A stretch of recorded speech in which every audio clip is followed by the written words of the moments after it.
खुलुमबाय आं सिबिरानि ब्रह्म गोजोन फुंबिलिनि बयनिसिमबो गाहाम हामलायनायखौ जासिहरनाय थाबाय नोंथांमोननि थाखाय आं माखासे खौरां लानानै फैबावबाय अन्नानै भिडिअखौ जोबजासिम नायलांदो 13 नभेम्बराव BTRआव ओनसोलारि बन्द फोसावनायनि उनाव 16 नभेम्बरावबो ओनसोलारि बन्द फोसावबाय BTRआव बडोलेण्ड टेरिटरियेल काउन्सिल BTCनिफ्राय गांसे नटिफिकेशननि गेजेरजों बेखौ फोसावदों 16 नभेम्बर बर' थुनलाइ सान बे सानखौ मान होनानै BTRनि मोनबा जिल्ला क'क्राझार चिरां उदालगुरि बाक्सा आरो तामुलपुर बेफोराव बन्द फोसावदों गासै सोलोंथाइ फसंथानफोरजों लोगोसे सोरखारि मावख'फोरा बे सानखालि बन्द थागोन जेनाखि 16 नभेम्बरा बर' थुनलाइ सान बेनिखायनो फरायसालिफोरा बन्द थायोब्लाबो जाहाथे बे सानाव बर' थुनलाइ सानखौ गासैबो सोलोंथाइ फसंथानफोरावनो फालियो बेनि थाखायबो BTC सोरखारनिफ्राय खावलायदों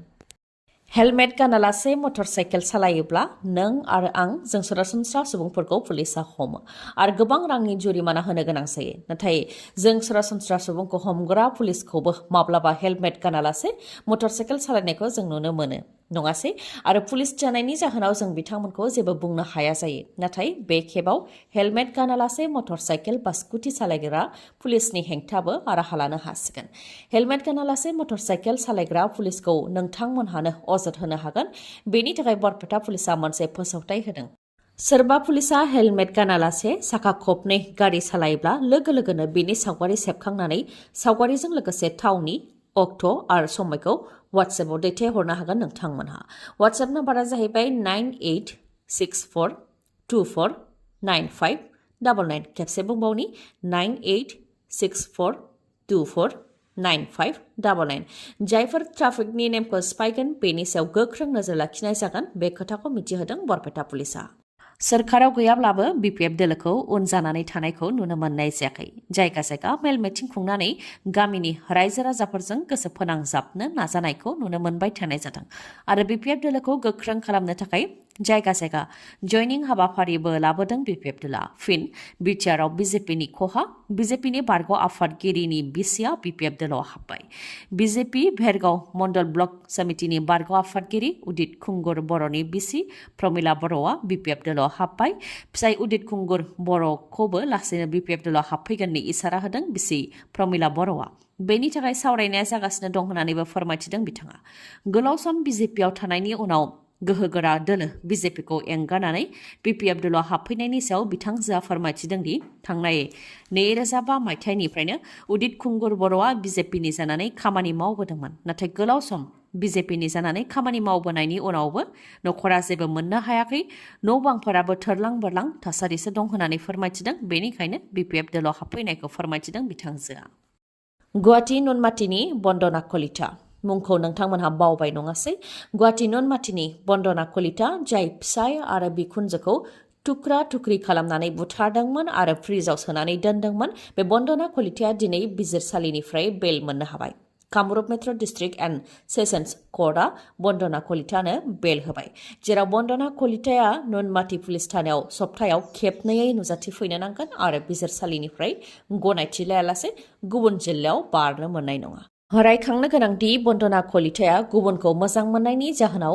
गावजों लोगोआव आरोबाव सानै मानसिखौ लाफादेरनानै फिसायखौ बुथारदोंमोन टुक्रा टुक्रि खालामनानै फिसायखौ बुथारदोंमोन बेनि उनाव टुक्राखौ सानथाम फ्रिजआव सोनानै दोनदोंमोन जाथायनि सोमोन्दै जाहाथे रावबो मिथिया बेनि थाखाय फिसायनि टुक्राखौ मेघालयानि दावकियाव गारहैदोंमोन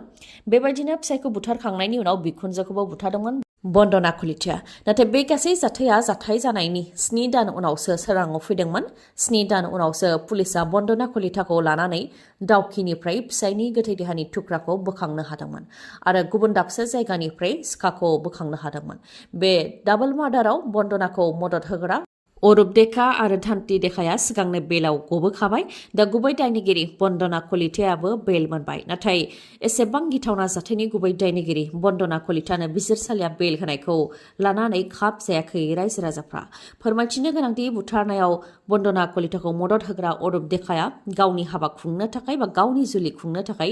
2 लाख रांनि थाखायनो मानसि बुथारनायाव बन्दनाखौ मदद होदोंमोन बेखौ गावनो सिमान लादों अरुप देखाया BTRनि सिङाव मा बेले-बेजे सोलिदों? BTRनि सिङाव सोलिनाय बेले-बेजेखौ लानानै जेब्लाबो आसि दिन्थिबोदों थिखादार आफादनि दैदेनगिरि बिक्रम दैमारिया। BTRनि गेलेमु बिफाननि साख्रिखौ लानानै बेले-बेजे जानायनि सायाव बिक्रम दैमारिया फोरमायथिदों दि थांनाय BPF सोरखारनि समावनो BTRनि गेलेमु बिफानाव मोन 58 लांदां पस्ट दिहुननाय जादोंमोन, जायखौ दानि BTSनि EM दावबायसा बर' बिथांनि समाव फोसावथाय होनानै इन्टारभिउबो खुंनाय जादोंमोन। जायफोर इन्टारभिउआव उथ्रिसारनो हादोंमोन बिथांमोननो एपइन्टमेन्टल' होनो गोनांसैमोन, नाथाय प्रमद बर'आ बेखौ गनायथि होआखै। दिनै 1.25 बोसोर बारलांबाय, अब्लाबो प्रमद बर' बिथाङा गनायथिखौ होआखै, जाय दुखुनांथाव होननानै फोरमायथियो बिक्रम दैमारिया। लोगोसे गेलेमु बिफाननि गासैबो इन्टारभिउआव उथ्रिसारनाय बिथांमोननो एपइन्टमेन्टल' होनो आद्रा दंसैमोन, नाथाय बेखौ केन्सेल खालामनानै गोदानै इन्टारभिउ खुंनो नागिरदों। नाथाय बेबायदि गोदानै इन्टारभिउ खुंनायाव जेंना दं, मानोना सिगांनो बेनि थाखाय इन्टारभिउ जाखाबायमोन। बिथांमोनहा एपइन्टमेन्टल' मोननो गोनांसैमोन, नाथाय बेखौ केन्सेल खालामनानै गोदानै इन्टारभिउ खुङोबा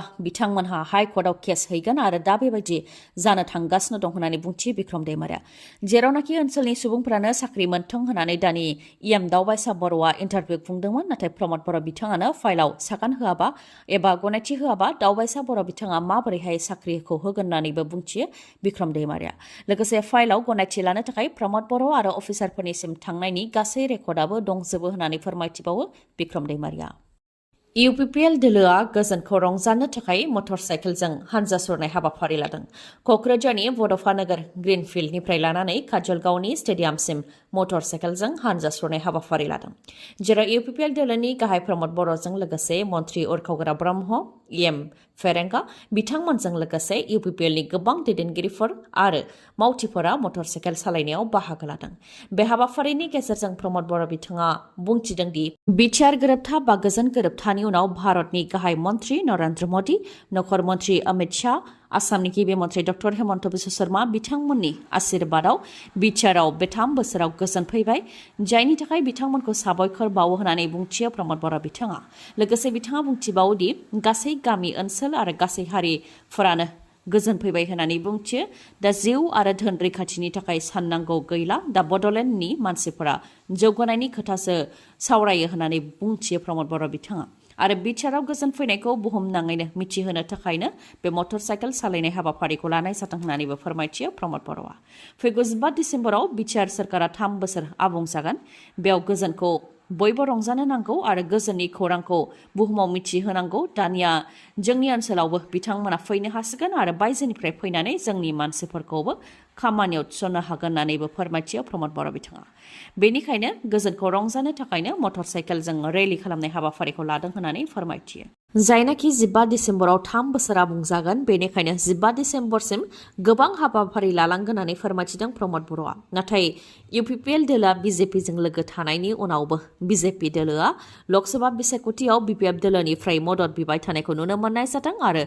NDAआव BPFखौ लाफानो नागिरनायनि खौराङा गोसारदों। बेनि सायाव प्रमद बर' बिथाङा फिननाय होयोदि बेनि सोमोन्दै जेबो खौरां गैया, नाथाय BPFआ जाय गोहोआव थागोन बेजोंनो थांगोन होननानै हाग्रामा महिलारिया बुंदोंमोन। बेनिखायनो BPF दोलोआ दा नाजागासिनो दं होननानै बुंथियो आरो BPF दोलोआ 17 बोसोराव मा खामानि मावदों, मा खामानि मावाखै बेखौ लानानै मुलाम्फानि राजखान्थि खालामनाया गाहाम, नाथाय BPFआ दा जि खामानि मावगासिनो दं बेजों BPF दोलोआ मुलाम्फा दंना गैया बेखौ मिथिया, नाथाय बड'लेण्डनि रायजो राजाफ्रा बेजों जेबो मुलाम्फा जानाय नङा होननानैबो बुंथियो प्रमद बर'आ। बेनि अनगायैबो जायनाखि BTSनि हाग्रा बिफाननि EM रन्जित बसुमतारी बिथांनि बियाबावनो दंफां दानस्रांनाया जागासिनो दं। बेनि सायाव प्रमद बर'आ फिननाय होयोदि बेनि सायावबो गोख्रों राहा लानाय जागोन। क'क्राझार DC, चिरां DC, DFO, हाग्रा बिफान, पुलिस आरो रायजो राजाफोर जयैनो बेंनो थाखाय थि खालामदों आरो दिवालीनि उनावनो राहा लानाय जागोन होननानै बुंथियो प्रमद बर'आ।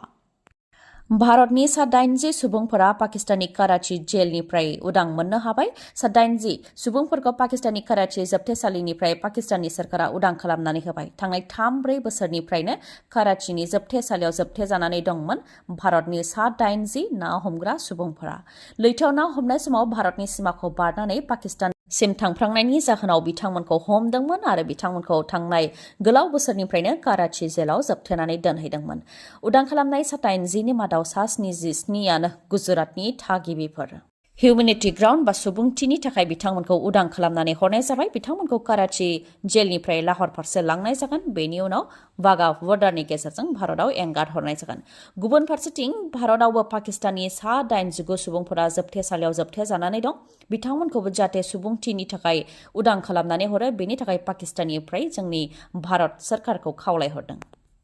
लश्कर इ ताइबा उदखारि हान्जानि टप कामान्डार आक्राम गाजीखौ पाकिस्तानाव गावथारबाय मटरसाइकेलजों फैनाय सिनाय मोनै सुबुंफोरा लश्कर E ताइबानि top commander Akram गाजीखौ पाकिस्ताननि Khyber पख्तुनख्वायाव गावथारबाय उदखारिफोरनि गेजेराव सुथुर थालायनायनि जाहोनावनो बे गावथारनाय जाथाया जानो मोन्दोंखौ सन्देह खालामदों रिपर्टनि बायदिब्ला लश्कर इ ताइबानि उदखारिफोरा भारताव हाबफैनानै गोबां उदखार खालामफैनाय आरो भारतनि हेंथा गाज्रि बिबुंथि होग्रानि मादाव आक्राम गाजीआबो सासेमोन दा दुथाङा गावथार जाबाय आरो बे साननैसोआवनो लश्कर इ ताइबानि टप कामान्डारफोरखौ गावथारनाया बेयो नैथि खेब बेनि सिगां कामान्डार रियाज आहमेदखौ गावथारदोंमोन नोंथांमोननि थाखाय मोनसे गोजोनथाव खौरां नोंथांनिया जुदि मेगननि जेंना जादोंब्ला नोंथाङा गोजान जायगायाव थांनांगौनि गोनांथि गैलिया बङाइगाव टाउनावनो गोदानै बेखेवबाय आइ हस्पिटाल जेराव खम बेसेनावनो मेगननि अपारेशन खालामनो हानायनि राहा दङ आखाइजों आरो कम्पिउटाराइज्ड फेक' मेसिननि गेजेरजोंबो मेगननि अपारेशन खालामनो हानायनि राहा दङ डक्टर किशोर पल जाय MBBS डिअ कैटारेक्ट आरो ग्लक'मा स्पेशलिस्ट डक्टर आशराफुल आलम जाय MBBS MS अप्थाल्मोलॉजी बिथाङा कैटारेक्ट सार्जन आरो डक्टर मेघाली शर्मा जाय MBBS MSI स्पेशलिस्ट अप्थाल्मोलॉजी बिथांमोनखौ बङाइगावनि आइ हस्पिटालाव मोननो हागोन थावनिया बङाइगाव टाउनाव थानाय लवार आसाम हस्पिटालनि उल्था दिगाव थानाय बास स्टेन्डनि उनथिं अदेबानि बास स्टेन्डनि सोनाब दिगाव फुंनि 10 रिंगानिफ्राय मोनाबिलि 7 रिंगासिमनि गेजेराव सार्भिसखौ नोंथांमोनहा मोननो हागोन आरो नोंथांमोनहा बङाइगाव आइ हस्पिटालाव गुबुन सार्भिसफोरखौबो मोननो हागोन जेरै कैटारेक्ट एसेसमेन्टनि राहा दङ लोगोसे diabetes vision assessment glaucoma assessment macula degeneration assessment contact लेन्सनिबो राहा दङ भिजुएल एकुइटी DCT DCR कर्नियायाव जेंना जानायनिबो फाहामथाय होनायनि राहा दङ बेफोरनि अनगायैबो prescription eyeglass and readers pharmacy आरो अप्टिकेलबो दंफायो मोजाङै मिथिबावनो हास्थायोब्ला 03664356659 नङाबा 6900949900 बे नाम्बाराव खौरां लाहरनो हागोन दिनैनि भिडिअआ एसेनोसै गाबोन आरो गोदान भिडिअजों लोगो मोनफिनबावगोन नोंथाङा दासिमबो आंनि चेनेलखौ साबस्क्राइब खालामाखैबा अन्नानै साबस्क्राइब खालामदो लोगोसे लाइक कमेन्ट आरो शेयार खालामनो दाबाव गोजोन्थों